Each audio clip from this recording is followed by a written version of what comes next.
We'll meant. Oh, we're live, I think. Hello, welcome to Cinema Savvy, and welcome to.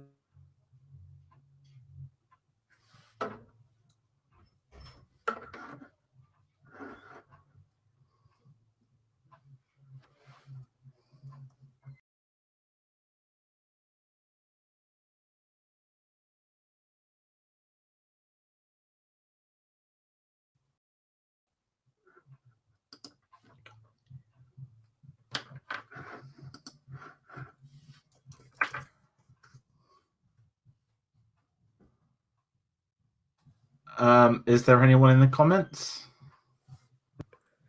Can anyone hear me? Hello. Now I can hear you. I don't know what's going on with this thing. I think we're cursed on this review. This is going to be like our most cursed review or something like that. Anyway, our review today is, I hope I'm pronouncing this right, is Bong Joon-ho's Parasite. Came out 2019. And actually, I was reading up about this film. It's got 6 Academy Award nominations this year, including Best Picture, Best Director, and Best International Feature Film. And why that's a big deal is that apparently it's the first time that a South Korean film has ever been nominated in those categories. So, I mean, that's pretty big overall. Not just that, but a foreign language movie getting into the Best Picture category. I mean, that's always, nothing to be trifled with. And this is definitely picking up traction, especially like Western audiences and everything like that. And if it can break into that, then it was getting my attention as well. Like, I was like, what is this film Parasite like? And it's in between all these different categories. And I mean, we'll get into it in a minute, but it's going to be a very difficult film to talk about. You actually went to see this at the cinema, though. Like, you got a full-on screening for this thing.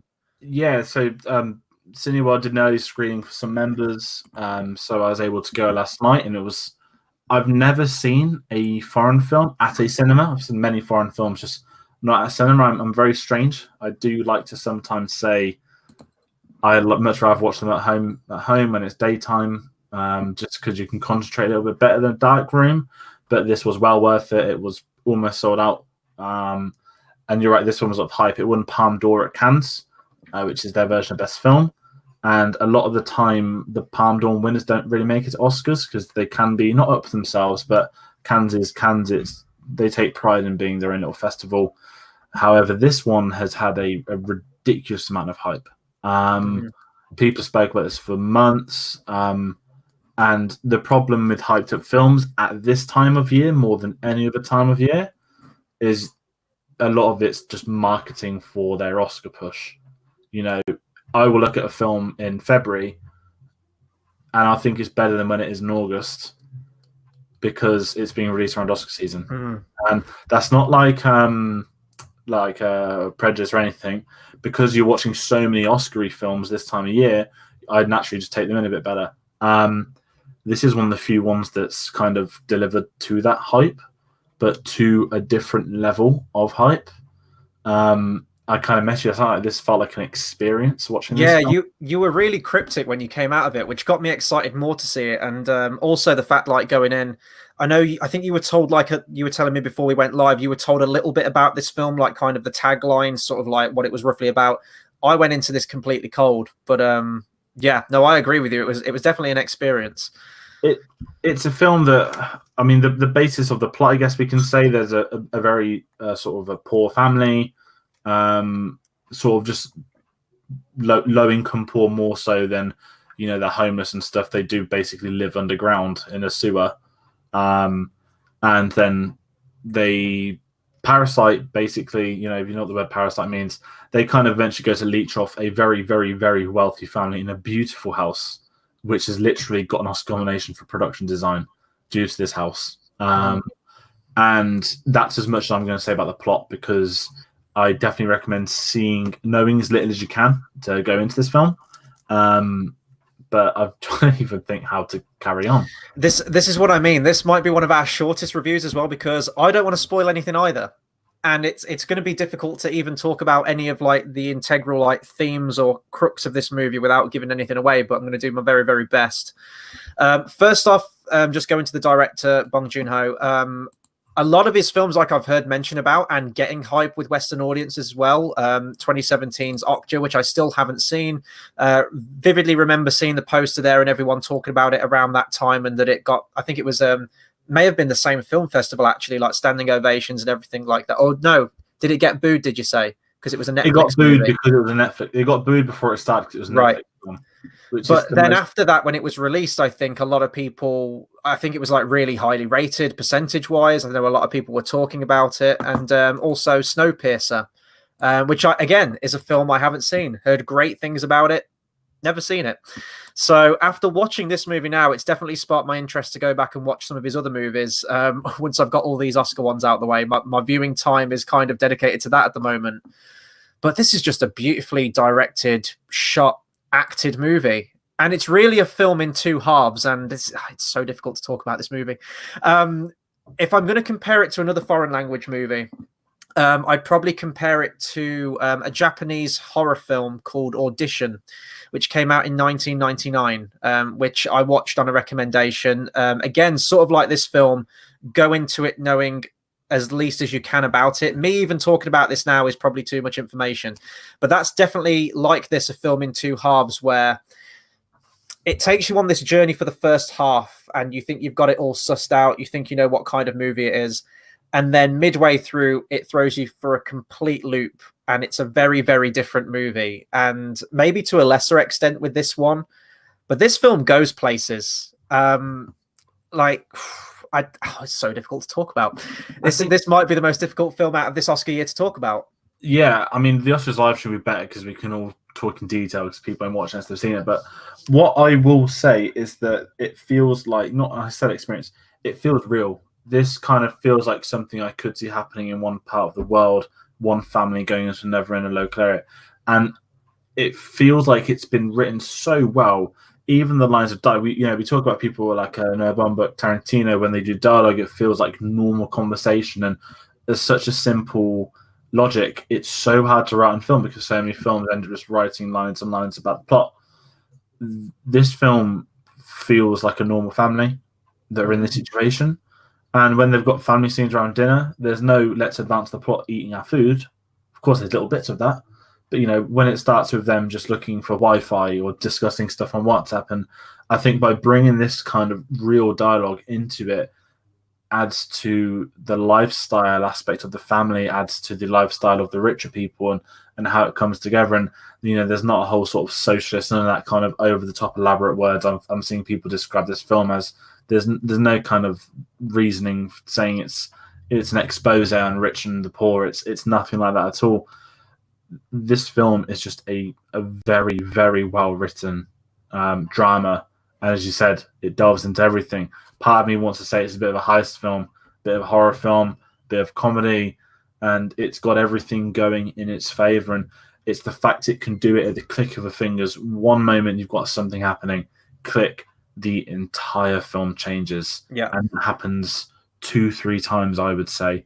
And I think that's a credit to obviously the combination of the writing and the directing, because you can write something like that, but pulling it off on screen is even harder. Mm-hmm. I know we mentioned the house before, but the house as a location is maybe one of the best locations I've ever seen for a film. Mm-hmm. I don't think I'm jumping on that bandwagon too early. They clearly designed this house to fit within the story and within everything. This wasn't a bog standard, let's Airbnb a film set for a week.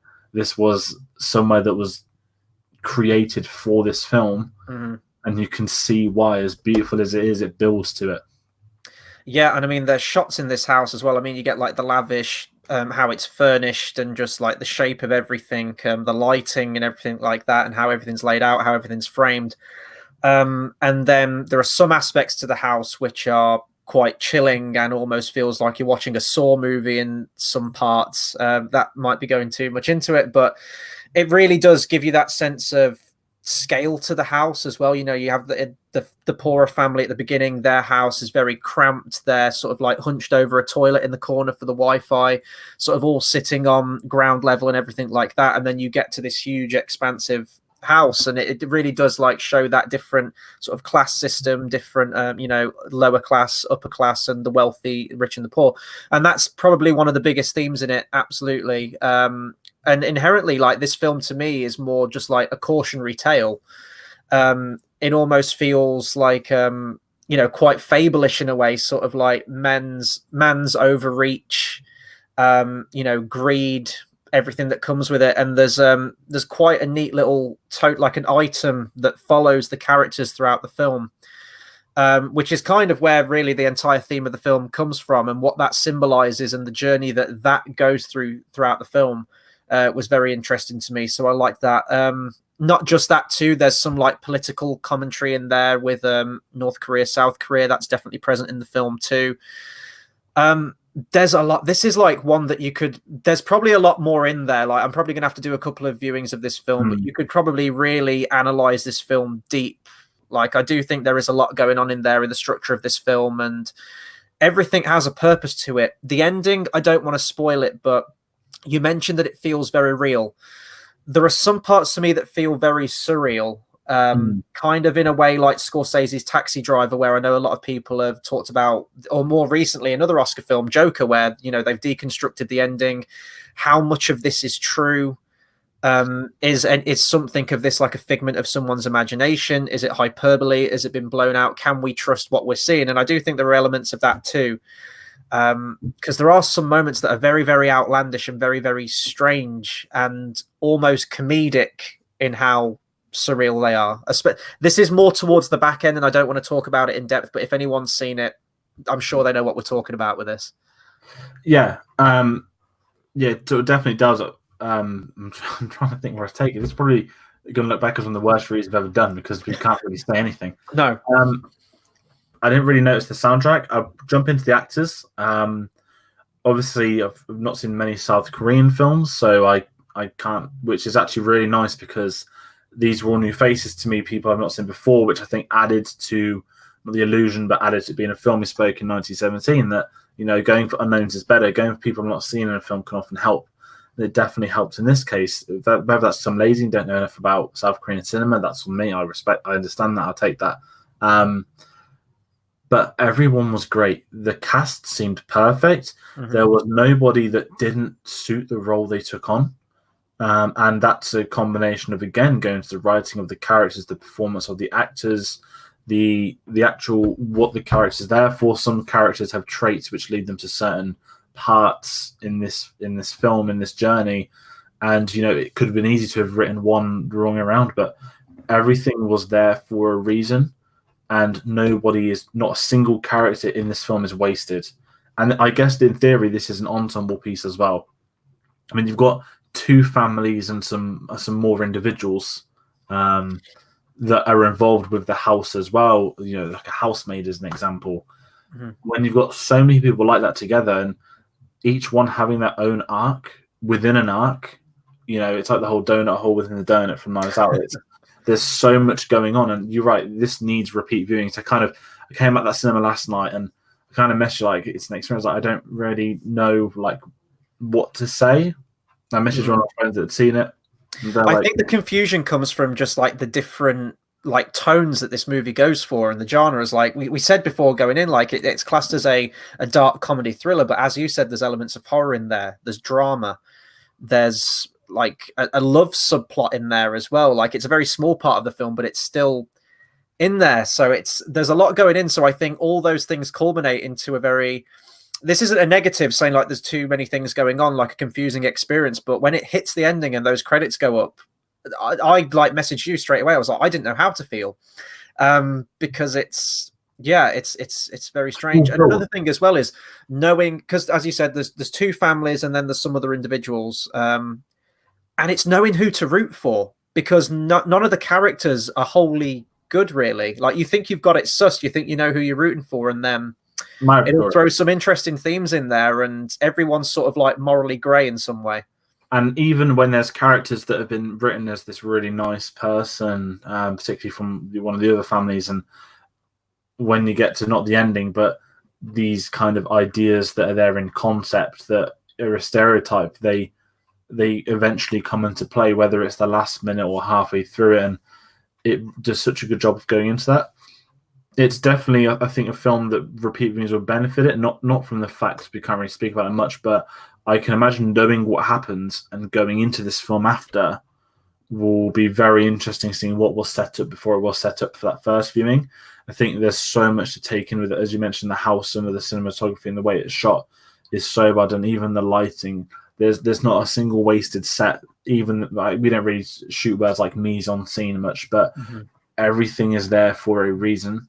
And it's quite hard to describe Iguana, but I in all would say this to me. This film is flawless. I genuinely do not have a criticism. I know I've said that about films before, but right now, this moment in time, I cannot think of one negative to say about this, and that's what's blown me away. And I've kind of said it so many times. I said so many reviews in a row. This is the best Oscar year in years. This film, personally, right now, what is it? 2 weeks before the Oscars. To me, this film should win the best film. It won't. Whatever wins best film, I'm going to be happy with. But I think this would have won at any of it. Last year, the fact Roma was the favourite for 6 months. Yeah. And it got usurped by Green Book, which was the white guy's version of Black Klansman, just in the sense of, we need a film to win that looks good PC-wise. Let's pick that one. That's your typical Oscar voter. I don't think this film's going to win best film. Obviously, we know it's won foreign film already. But oh my word, if there's an upset, it's going to be this. Yeah, no, definitely. And I mean, you very strongly said that you could see this, you would want this to win. Any other year, you'd want this to win Best Picture. And after watching it, like, yeah, it's got all the hallmarks, it's got all the qualities of a worthy Best Picture winner. And I think this year is so strong for Best Picture films in that, not all the time, but usually you have sort of a correlation of very similar kind of films that get nominated. We have the generic term, like Oscar fodder, or, like that's clearly been made just to be an Oscar film. And not so much this year. Like, we've got very different things. We've got this, which is sort of like a family dark comedy, as I said, dark comedy thriller. You've got like a character analysis of the Joker, but a comic book movie inherently. You've got a film about old school Hollywood. And then you've got a World War I film in there. Like, there's so many different types of films. It just feels a lot like a really fresh year this year for Oscar films, and I'm loving everything I've seen. But I've still got to watch a few more, so maybe there is going to be one in there that I'm not going to be too keen on. But at the minute, man, it's so difficult. And that's the thing. And this is remarkable that, Oscarbait's term. I mean, I've said loads. There are some Oscarbait films. Obviously, we'll find out them fully. And I've not seen it. It's hypocritical to say two popes. Here's a drama about religion. Here's Anthony Hopkins. Here's Jonathan Pryce. Let them talk for 2 hours. Netflix, let's back that financially. Not production. Let's back that financially for December through to February. They've got a couple of nominations. We'll find out it's good soon. Looking at Hollywood, that's a Tarantino passion project. Marriage Story, that's his real life drama. Parasite seems that is not an Oscar bait film at all. This is just something else entirely. This is like a statement. 1917, passion project. Obviously not seen Little Women yet, adaptation of a famous novel that is very financially lucrative, but also critically lucrative. We will find out if that's an Oscar bait film. Ford versus Ferrari, I wouldn't say it's Oscar bait. I don't think it's a passion project, but it's not Oscar bait. There's too much money. There's far too interesting stuff going on in that. This year is open, but I think that's why we're able to sit back and enjoy it more, because we've got a variety for a change. We've not got, here's The Shape of Water, here's this, here's that, here's the usual Roma, black and white. Nothing is streaming or screaming, just give us our Oscars. And I think those that did, I mean, one of the films that I kind of mentioned a few minutes back was Just Mercy. That, to me, that was an Oscar bait film. That's fantastic. And I think it maybe could have had a nomination or two. That was definitely Oscar bait, even if it was a sort of passion project from Michael B. Jordan. There are films like that, but they just haven't made the cut this year. And this just is the testimony. Even films I've seen miss out on spots have been better than the films and could have done better Oscar-wise in the previous years. Yeah, totally. And I mean, after seeing this as well, and this is kind of, I guess, what I'll end on, because we can't really talk about the movie anymore. But I say this every year, and it's so tough. But after watching this, and I've seen a lot of other ones as well that are fantastic, I really wish, and I really should, watch more foreign language movies. I remember last year's Oscars, I think it was a solo review I did. I watched Cold War, which was a Polish movie. Really enjoyed that film. Now, granted, I haven't gone back and rewatched it, but I remember at the time I was really like, this is a fantastic movie. And I just think of all those other foreign language movies that I haven't watched that are probably amazing, if not above and beyond most of the Western films that come out. But I like ones like this that sort of break into the mainstream more. I just wish my local cinemas would play them. It seems to be very selected cinemas or very, very limited screenings to get to some of these films. But there's a lot I need to watch. There's a lot I need to try and find. So I guess if anyone's watching this and can recommend any good foreign language movies, get listing them down below. But can I finish with a quote from the director from the Golden Globes winning speech? Yeah. Once you overcome the 1-inch tall barrier of subtitles, you'll be introduced to so many more amazing films. It's true, and the thing is, I know a lot of people that hate like subtitled films. They just can't deal with it, and to each their own. It doesn't bother me at all. I mean, your gaze. I will say that you have to be in the mood to watch one because it's a different viewing experience. You know, it's not like one you could be late at night and throw on because there is concentration with the reading and everything like that. But it doesn't bother me at all. Like, it doesn't put me off or anything like that. Like, I can still take in like the picture and the screen. I know some people say that with their gaze looking at the subtitles, they can't watch the film. You can multitask. Come on, you're an adult. Like, you can look at the screen. It's a delicate subject, but I mean, I'm not gonna lie, I don't see enough, but I've never opposed it, and I've always enjoyed watching it. The right ones as well. So, what this will make me do is, after the Oscars, as I said to you, after a Clone Wars rewatch, after a James Bond rewatch. Not after, maybe during, between, before, who knows? It's ridiculous the next few weeks. I definitely will get around to seeing Snowpiercer and Octa.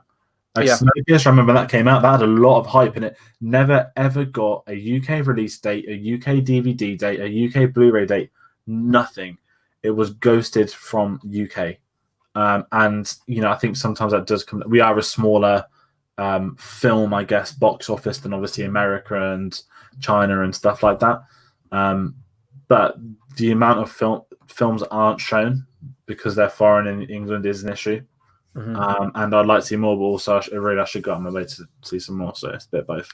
And I guess like we can end with that you talk about that we don't get to see many as a Western audience and things like that. But you mentioned that HBO's picked up the rights to TV shows for not just Parasite, but also Snowpiercer, another one of his films.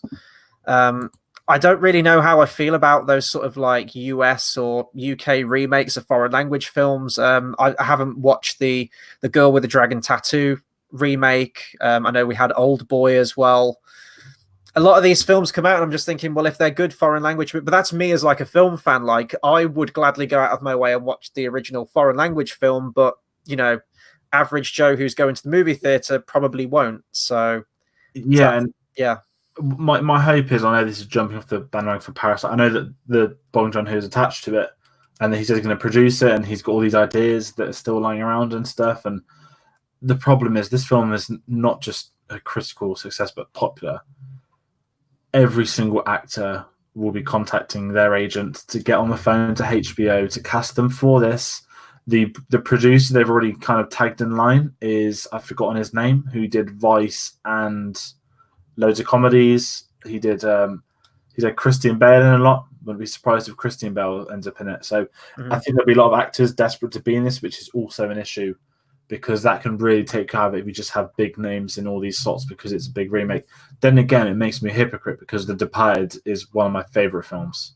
Yeah. So you win some, you lose some. For every Departed, there is an Old Boy. I just hope that a remake is done with integrity and respect, and that's what The Departed had for it.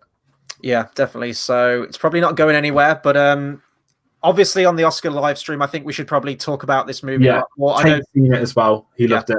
So it'll be a lot more live in the Oscars, the best place for us to discuss everything. So, yeah, I guess if you haven't seen Parasite as of this review, I don't know if we've won you over yet to go and watch it, but if you are going to tune in into our Oscars live stream, try and get at least all the Best Picture ones watched as well. So, you know, obviously when we'll be talking about each of the films in depth, we'll have reviews, like the longer form reviews for them, but we'll be talking about all the films in the Oscars night anyway. It's going to be a long live stream, so we need something to talk about. So that'll do it for our video for right now, but obviously hit the subscribe button, follow us on our social media links. I guess I should bring those up right now. Facebook/Cinema Savvy and Twitter is @cinema_savvy. Just check there for all of our reviews and everything like that because we are going through all the Oscar ones. Still got quite a few to get through, but we're working on it. We're watching them, we're organizing reviews and everything like that, and we'll have them all done before our Oscars live stream. So until the next video, we'll see you guys next time. Thanks for watching.